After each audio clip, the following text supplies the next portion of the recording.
টেবিলে আমরা সাইফুল ভাই একটু স্মাইল করেন না রে ভাই। সাইফুল ভাই মুড অফ হয়ে আছে অরেঞ্জগুলো আপনার লাইব্রেরিতে নিবেন, বুঝতে পারছেন? লাইব্রেরিতে না নেওয়া হয়ে গেলে তারপর আপনি আপনার প্রয়োজন অনুযায়ী যেখানে প্রয়োজন সেখানে সাইড করবেন। লাইব্রেরিতে নিতে হবে স্যার। হ্যাঁ, আগেও নিতে পারেন, যেগুলো আপনার হয়ে গেছে কাজ সেগুলো নিতে পারেন, অথবা আপনি কাজ করতেছেন এইটা এখান থেকে নিয়েছি সেটা তখন ইনস্টলে দিয়ে দিতে হবে। তাহলে আমাদের যেগুলো ডাউনলোড ছিল সেগুলো হ্যাঁ, ইম্পোর্ট ফাইল। ইম্পোর্ট ফাইল আর যেটা আমরা গুগল স্কলার থেকে নিলাম গুগল স্কলার থেকে নিলে স্কলারে চলে যাবেন। গুগল স্কলারে আপনার গুগল স্কলারে যান, গুগল স্কলারে যান,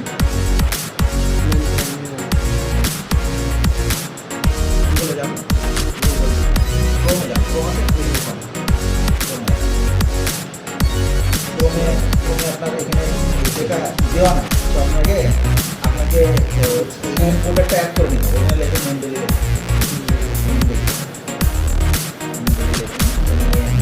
DELE বল এই যে আসেন web importer, web importer, web importer,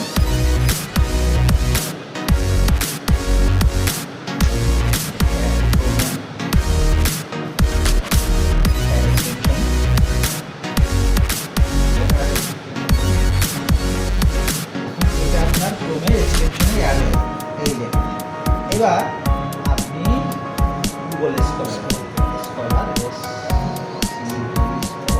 চলে আসছে স্যার।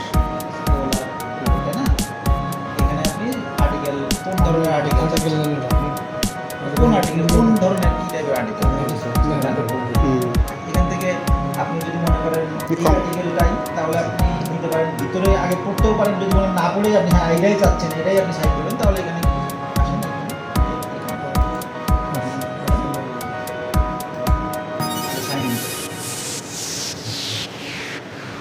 সাইন ইন করুন, পাসওয়ার্ড।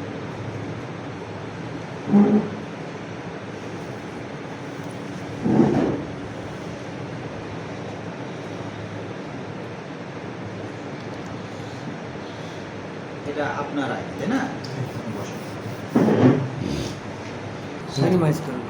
মিনিমাইজ লাগবে না, থিসিস দিলেই হবে। আপনি ওয়ার্ডে যান, এই যে ওয়ার্ড হ্যাঁ এখানে আর্টিকেলটা খুলেন বা যেটাতে আপনি রেফারেন্স হিসেবে নিতে চান, এটা এখানে একটা সামথিং কিছু লেখেন। মিডল সাইট হ্যাঁ এটা তো এখানে তো আছে।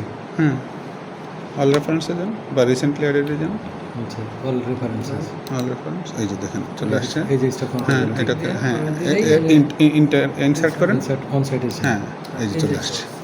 লেখার পরে তো না না, কিন্তু আমরা টেক্সটটা কিভাবে নেব? আগে টেক্সটটুকু যেটুকু নিব, টেক্সটটা আপনি যেটুকু টেক্সট নিয়ে রেফারেন্সটা ইউজ করতে চান, আমি যে আমার আর্টিকেলটা নিলাম এখন আপনি ওই আর্টিকেল থেকে ওই যে স্যার আগে একটা কপি করে এখানে পেস্ট করলো না, Paste করলো। তারপরে ওটা আপনি আপনার মতো লেখা, এটা তো লেখা আছে ধরে করছেন কাজ। আমরা এখন গুগল স্কলার আপনি এই করেন, লেখেন, আপনার আর্টিকেলটা বের করেন, তাহলে সুবিধা হবে। একটা কপি এটা জানে যে ইয়া করেন। মিনিমাইজ করেন। তার আপনি আগে আমার মেন্ডেলে পেজে না ইয়ে যান, হোয়াট ইজ না ওই যে গুগল স্কলার যাবো। এটা তাহলে এই যে ওটা ই করেন, করেন না, এটা তো ইয়ে গেছেন না, ফাইন্যান্সে গেছেন, এটা না এটা না এটা না কোনে জানে, এই যেটা এটা পড়তে চাইলে করেন, তো ওপেন করি। ওপেন করলে। আসসালামু আলাইকুম, আমি সুধীর। আজকে আমাদের সাথে আছেন যিনি professor Tariqul Islam sir, associate professor biochemistry and biotechnology ডিপার্টমেন্টের হেড, কাঙ্গাল স্যারের ইউনিভার্সিটির নাম Khwaja Yunus university, Khwaja university university সিরাজগঞ্জে। তো স্যার আমাদেরকে গত 2 দিনে ম্যান্ডেলি, SPSS, প্রিজম এবং অন্যান্য যে রিসার্চ টুলসগুলি, এগুলি নিয়ে রিসার্চ আর্টিকেলস, রিসার্চ থিসিস, এগুলি নিয়ে কীভাবে কাজ করতে হয় এবং কীভাবে থিসিস লিখতে হয়, কীভাবে অ্যানালিটিক্যাল অ্যানালাইসিসগুলি করতে হয়, এগুলি নিয়ে আমাদেরকে শিখিয়েছেন। আমরা যারা PhD রিসার্চ স্টুডেন্ট ছিলাম, তো এই বিষয়ে স্যারে আমাদের সাথে একটু সাক্ষাৎ দিবেন, ডিটেলস বিস্তারিত। Thank you sir, you are cordially welcome. আপনি যদি স্যার আমাদেরকে একটু বলেন স্যার। প্রথমে থ্যাংক ইউ জানাই মহান রব্বুল আলমিনকে, যিনি আমাকে আপনাদের সহযোগিতা করার জন্য এখানে পাঠিয়েছেন। ধন্যবাদ কামাল স্যারকে, ধন্যবাদ জহিরান স্যার, যিনি আমার অত্যন্ত শুভাকাঙ্ক্ষী এবং যিনার মাধ্যমেই মূলত আপনাদের সাথে পরিচয় এবং আপনাদের এখানে আসা। প্রথম বলবো আমার অনুভূতির কথা, যে আপনাদের সাথে কাজ করে আপনাদেরকে জিনিসগুলো শেখাতে পেরে আমি আসলেই অনেক নিজেকে গর্বিত মনে করছি, ধন্য মনে করছি। একটি রিসার্চ আসলে করতে গেলে কিছু টেকনিক্যাল বিষয় থাকে, যে টেকনিক্যাল বিষয়গুলা খুবই ছোট ছোট বিষয় হলেও যদি আমরা সেই টেকনিক্যাল বিষয়গুলো না জানি তাহলে আমাদের প্রবলেমটা হয়ে যায় অনেক বড়, এতটাই বড়, এতটাই বৃহৎ, যে সেই প্রবলেমটা সমাধান করতে গেলে একটা পিএইচডি রিসার্চারের অথবা একটা মাস্টার্স রিসার্চার অথবা যে কোনো রিসার্চারের অনেক বেশি সময়ের প্রয়োজন হয়। এবং যে টেকনিক্যাল ইস্যুগুলো যদি আমরা শিখতে পারি তাহলে খুব স্বল্প সময়ের মধ্যে আমরা সেই সমস্যাগুলো সমাধান করতে পারি। তার মধ্যে সব থেকে বড় একটা বিষয়, সেটা হচ্ছে রেফারেন্সিং। এই রেফারেন্সিংয়ে আমরা যদি কোনো সফটওয়্যার ইউজ না করে ম্যানুয়ালি করতে থাকি তাহলে আমাদের অনেক ধরনের জটিলতা তৈরি হয়, নাম্বারিংয়ে জটিলতা তৈরি হয়, ডুপ্লিকেট রেফারেন্স তৈরি হয়, হ্যাঁ, এবং সেটা ডিলিট করলে বা কোনো নতুন রেফারেন্স অ্যাড করলে সিকোয়েন্সিংয়ে প্রবলেম হয়।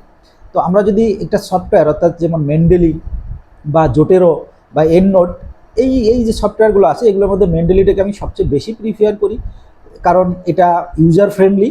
এবং এই সফটওয়্যারগুলো ইউজ করা না থাকলে এই ধরনের সমস্যাগুলো রিসার্চে যে আর্টিকেলগুলো হয় বা থিসিস পেপারগুলো হয় সেখানে দেখা যাচ্ছে আমাদের হিউজ পরিমাণ রেফারেন্সের প্রয়োজন হয়। যেমন কোনো রিসার্চ পেপার, বিজনেস ফ্যাকাল্টি যদি রিসার্চ পেপার বা থিসিস হয়ে থাকে তাহলে সেখানে 300, 400, 500 পর্যন্ত রেফারেন্স সাইট করার প্রয়োজন হয়ে থাকে। আর যদি রিভিউ স্টাডি হয় তাহলেও অনেকগুলা রেফারেন্সের প্রয়োজন হয়। তো এই রেফারেন্সগুলো হ্যান্ডেলিং করা, ম্যানেজ করা খুবই ডিফিকাল্ট হয়ে যায়। আবার এক এক ধরনের জার্নালে যদি আমরা পাঠাইতে চাই তাহলে এক এক ধরনের রিকোয়ারমেন্ট বা স্টাইল তারা চেয়ে থাকে। যদি আমরা রেফারেন্সিংটাকে একটা সফটওয়্যারের মাধ্যমে করতে পারি তাহলে আমরা যে কোনো রেফারেন্স স্টাইলের মধ্যে ইন্টার কনভার্সন করা সম্ভব উইদিন 1 সেকেন্ডের মধ্যে। এবং যদি আমরা সেটা রেফারেন্স সফটওয়্যার ইউজ না করি, ম্যানুয়ালি করতে চাই, তাহলে এটা আমাদের দেখা যাচ্ছে কয়েক ঘন্টা, নট অনলি কয়েক ঘন্টা, কয়েক দিন, কয়েক সপ্তাহ পর্যন্ত লেগে যেতে পারে। সো এই টেকনিক্যাল বিষয়গুলো আজকে গত 2 দিন ধরে আমরা এখানে ছিলাম, কিছু আমাদের শুভাকাঙ্ক্ষী ছিলেন যারা এই বাংলাদেশ ওপেন ইউনিভার্সিটিতে কেউ মাস্টার্স, এমফিল অথবা পিএইচডিতে এনরোলমেন্ট আছেন, তিনারা খুবই হাতে কলমে বিষয়টা শিখছেন এবং আমার মনে হয় ওনারা ভালোভাবে শিখতে পারছেন। আর কিছু অ্যানালাইসিসের জন্য কিছু বেসিক নলেজ থাকা দরকার এসপিএসের সম্পর্কে। এসপিএস একটা টুলস, যে টুলসের মাধ্যমে সকল ডেটাগুলোকে অ্যানালাইসিস করা যায়। সেই টুলসগুলো সম্পর্কেও যদি অনেকের ধারণা থাকে তাহলে সেই ধারণাটুকু কাজে লাগিয়ে বিভিন্ন সোর্স থেকে আরও নলেজ গেদার করে ওনারা ওনাদের ফিল্ডের সব রিসার্চগুলো সুন্দরভাবে সম্পূর্ণ করতে পারবেন। আর মূল যে প্রবলেমটা হয়ে থাকে একটা গ্রাফিক্যাল প্রেজেন্টেশন, যে কোনো ডেটাকে একটা গ্রাফিক্যাল প্রেজেন্টেশনের জন্য, একটা গ্রাফ তৈরি করার জন্য একটা ভালো সফটওয়্যার ইউজ করা জানতে হবে। তো সেক্ষেত্রে আমরা নর্মালি এক্সেলটা ইউজ করি, এখন অত্যাধুনিক হয়েছে।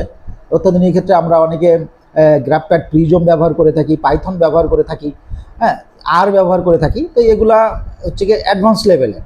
আমরা এই জন্য গ্রাফপ্যাড, প্রিজম দিয়েই আজকে শুরু করা হয়েছে। গ্রাফপ্যাড, প্রিজম দিয়ে কীভাবে ডেটাগুলোকে গ্রাফিক্যালি রিপ্রেজেন্ট করা যায়, ভিজুয়ালাইজেশনটা সুন্দর করা যায়, তো সেগুলো সম্পর্কেও আমরা আলোচনা করেছি, প্র্যাকটিক্যালি হাতে কলমে শেখানোর চেষ্টা করেছি এখানে। তো এখানে যেনারা ছিলেন আমার মনে হয় যে ওনারা বিষয়গুলো অ্যাচিভ করতে পারছেন, এবং ওনারা যদি এই ভাষায় গিয়ে বা পরবর্তীতে এটাকে প্রপারলি প্র্যাকটিস করেন তাহলে ওনাদের রিসার্চের যে প্রবলেমগুলো আপকামিং বা ফেস করতে হয় সেই প্রবলেমগুলো ওনারা খুব সহজেই ওভারকাম করতে পারবেন। Thank you Kamal sir. Thank you doctor Mohammad Tariqul Islam sir. আসলে স্যারের সম্বন্ধে আমার অল্প ধারণা, আমি শ্রদ্ধা জানাই আমাদের সুপারভাইজার স্যারকে, প্রফেসর ডক্টর জহিরান স্যারকে, যার মাধ্যমে স্যারের সাথে আমাদের পরিচয় হয়েছে। স্যারের কিন্তু অনেক বড় বড় পরিচয় আছে মালয়েশিয়াতে। স্যারের মালয়েশিয়া, ইউনিভার্সিটি অফ মালয়েশিয়া মেপে স্যারের এমএসসি করেছে বায়ো সিস্টেম ইঞ্জিনিয়ারিংয়ে, এবং বায়োটেকনোলজিতে স্যারে কিন্তু বিএসসি এটা করেছে সম্ভবত মাওলানা ভাসানী থেকে, এবং PhD in biochemistry and molecular biology, যেটা চায়না থেকে স্যার পিএইচডি করেছে। উই আর সো লাকি, এবং স্যারের আমাদের সাথে আরও কিছু কাজ করবেন আশাবাদী আমরা, যে আমরা কিছু রেকর্ডেড কোর্সও স্যারকে নিয়ে করবো ইনশাল্লাহ, এই এসপিএসএস, ম্যান্ডেলি এবং থিসিসের উপর। আপনারা নজর রাখবেন। আর আশা করা যায় এই বিষয়গুলিতে স্যার অনলাইনে অফলাইনে সবসময় আমাদের সাথে থাকবেন। আপনারা এই বিষয়গুলিতে যখনই যে প্রবলেম ফেস করবেন আমাদের কাছে লিখুন এবং নিজের স্কিল বিল্ড করুন। আমরা আমাদের স্কিল বিল্ডার্স একাডেমিতে এই কাজটা করে থাকি যে building skills not in resume. আমাদের কাছে শত শত সিভি আসে, বলে যে এটা জানি ওটা জানি ওটা জানি, আসলে যখন কাজ করতে দেওয়া হয় সে কিছু জানে না। তো এই জন্য আমরা বলি যে building skills not in resume. তো স্যার আমরা যদি অনলাইনে ক্লাসটা করতে চাই আপনি কীভাবে সাপোর্ট দিবেন, বা যদি ফিজিক্যালি ক্লাসটা করতে চাই বা এই কাজগুলি অন্যান্য যারা রিসার্চ স্টুডেন্ট আছে তারা যদি করতে চায় তাহলে আপনি কীভাবে সাপোর্ট দিতে পারবেন ইনশাআল্লাহ স্যার? আমি আপনারা যেভাবেই চান, সেটা অনলাইনে হোক বা ফিজিক্যালি কন্ডাক্ট, প্রায় হাতে কলমে প্রশিক্ষণ হোক, যদি এই ধরনের কোনো সেশন আপনাদের প্রয়োজন হয় আপনাদের জন্য আমি আমার সর্বোচ্চ লেভেল থেকে চেষ্টা করব আপনাদেরকে সময় দেওয়ার জন্য ইনশাআল্লাহ। ধন্যবাদ স্যার, থ্যাংক ইউ। আমরা শর্ট একটা ইন্টারভিউ নিলাম স্যারের। আজকে আমাদের ক্লোজিং সেরিমনি ছিল। আমরা স্যারকে যথেষ্ট কিছুই করতে পারি নাই, কিন্তু স্যারের কাছ থেকে আমরা যতটুকু নেয়ার সেটুকু নিতে পারি নাই। অনেক দেওয়ার আছে স্যারের, কিন্তু আমরা যেহেতু একদম ছোট, আমাদের পাত্রটা একদম ছোট, স্যারের তো অনেক বড় পাত্র, বড় পাত্রের নলেজটা আমাদের ছোট পাত্রতে আটবে না। এই ছোট পাত্রটাকে আমরা আস্তে আস্তে এক্সপ্যান্ড করছি স্যারে যাতে আমাদেরকে দিতে পারে। তো আশা রাখি স্যার আমাদের সাথে থাকবেন এবং স্যার আমাদেরকে দিবেন ইনশাল্লাহ ভবিষ্যতে। তো স্যার সুস্থতা কামনা করছি, সুস্থ সুন্দর উন্নত মঙ্গলময় দীর্ঘ জীবন কামনা করছি স্যার। ধন্যবাদ। আপনাকেও ধন্যবাদ। Thank you thank you sir. আসসালামু আলাইকুম।